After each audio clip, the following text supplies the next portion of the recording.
Miranda, and this is my social inequality photo presentation. So, first I wanted to start with ascribed status, which on page 21, according to the book, says ascribed status is a social identity or position that we obtain at birth or develop into involuntarily as we get older. So, I thought this was a great moment. I went with my friend, her mom, and her two nephews, and I had her capture this really cute picture of them together to kind of identify that ascribed status, the family status, something that they involuntarily took on. So next I chose achieved status, which is also on page 21.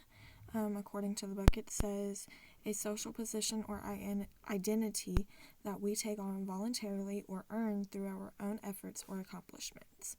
So in this picture, I took a photo of my sister's accomplishments. She is moving her way up to college, and she applied to U of L, where she takes on her next chapter in life.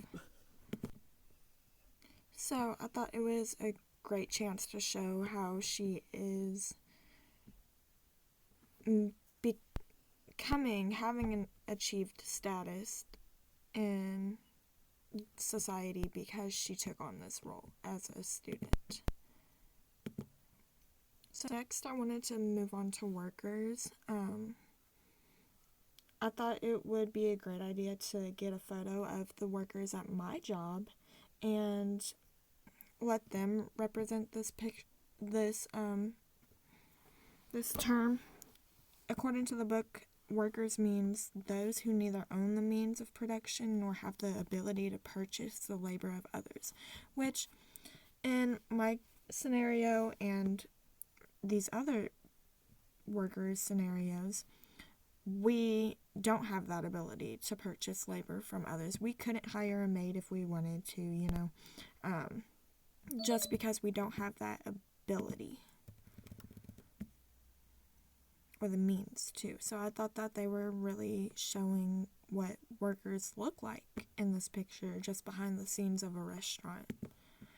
Then I chose power.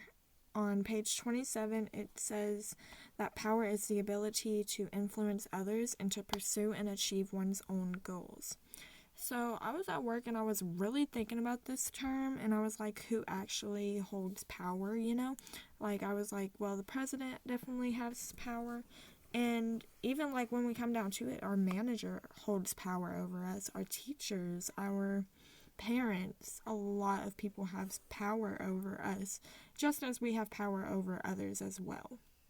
But this is my manager telling one of my co-workers what to do, and if she doesn't do it, that would definitely influence her goals and like what she's wanting to do at our work field, So I thought this was a great picture.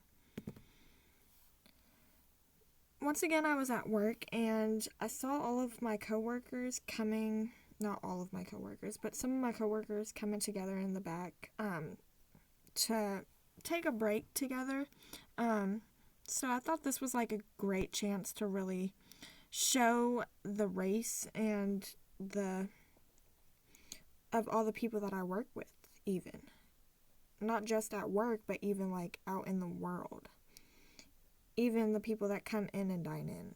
There's so many different races, ethnicity, and according to the book on page 43, race means a category of individuals who share common inborn biological traits, such as skin color, color or texture of the hair, and shape of eyes, nose, or head, which I feel like you can kind of see some of the similarities and differences.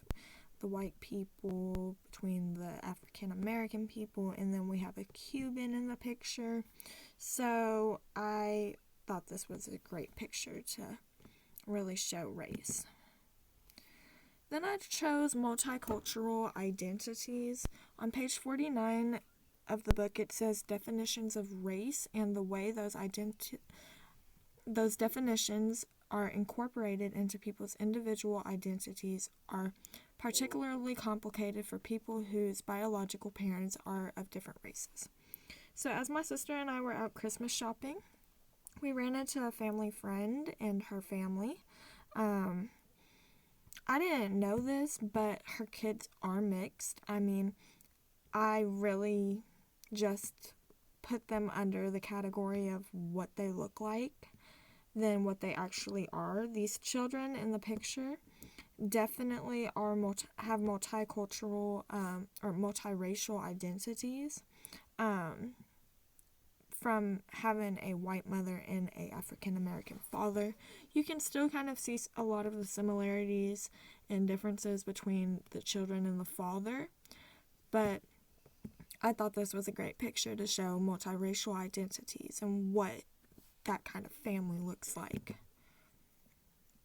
Next, I chose gender. Once again, I was at work.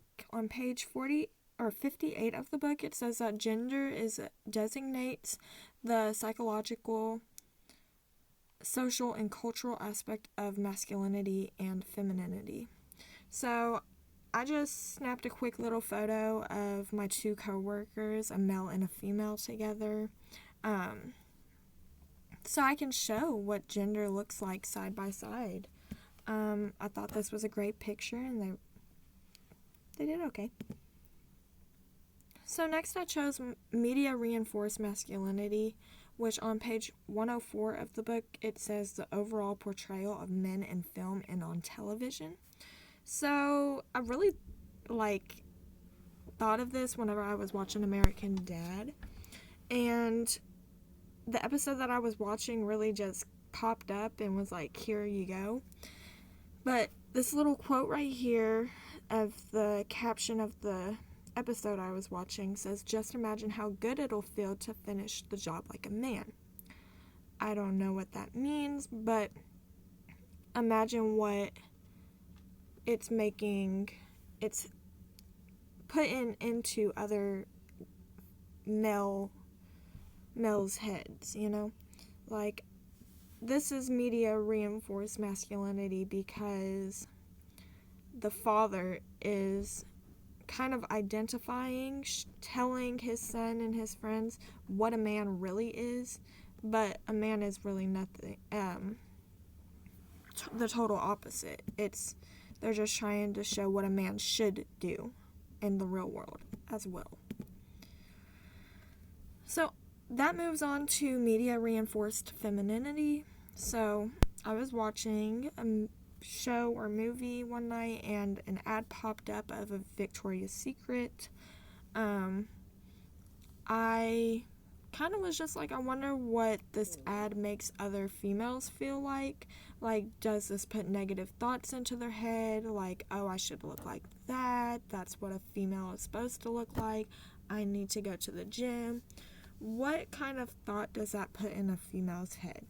According to the book, media reinforced femininity means even the most casual glimpse at the portrayal of modern women in the U.S. advertising, fashion, television, music videos, and film reveals a dual stereotype.